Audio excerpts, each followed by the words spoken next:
Duncan, I applaud you for your judgment. Just like me, you grew up in another state and married a Virginian. So we have that connection. Was the 2024 presidential election rigged? Senator, President Trump won the 2024 presidential election. Yeah, folks, how about that? So he was asked twice, was the 2020 presidential election rigged? And he said President Biden was certified to be the winner. He wouldn't answer the question. Saying President Biden was certified as the winner of that election is like saying today is Tuesday, June 16. I mean, it's a fact. But he wouldn't acknowledge that President Biden won that race.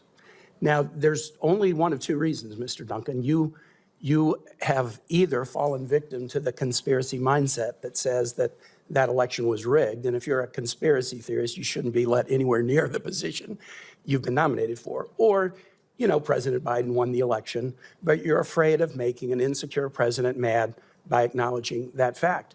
You answered so easily when I asked you the question about 2024. You didn't fight, you didn't evade, you didn't obscure, you didn't try to end run.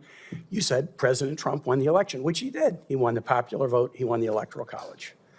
The answer was just as simple about 2020. The fact that you were unable to give the simple answer about 2020 raises real serious questions about you. Let me ask you this.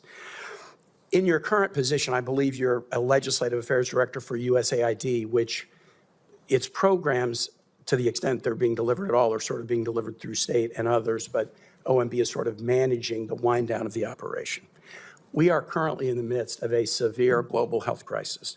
We've got an Ebola outbreak in Africa that's accelerating rapidly and that some experts have warned could be extremely dangerous. We're seeing screwworm return to the United States after decades of work to eradicate it. We've got measles outbreaks in communities that haven't had major measles issues since the vaccine became available. We've had 111 cases in Virginia so far this year, and we only had 25 last year. Meanwhile, what's the administration been doing to prepare for these types of global health issues? We withdrew from the World Health Organization, undermining our ability to coordinate with other nations on responses. After withdrawing, it was interesting, Secretary Rubio said, WHO didn't do a good job of picking up Ebola.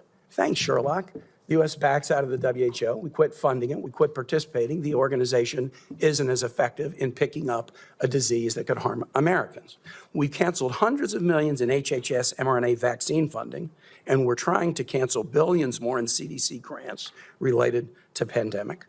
We've illegally shuttered USAID, one of the agencies that's responsible for the progress we had made in combating screwworm, not to mention one of the agencies key to addressing Ebola outbreaks. The Trump administration has pushed out experts across the government, not just at USAID, employees at the Department of Agriculture's Animal and Plant Health Inspection Service,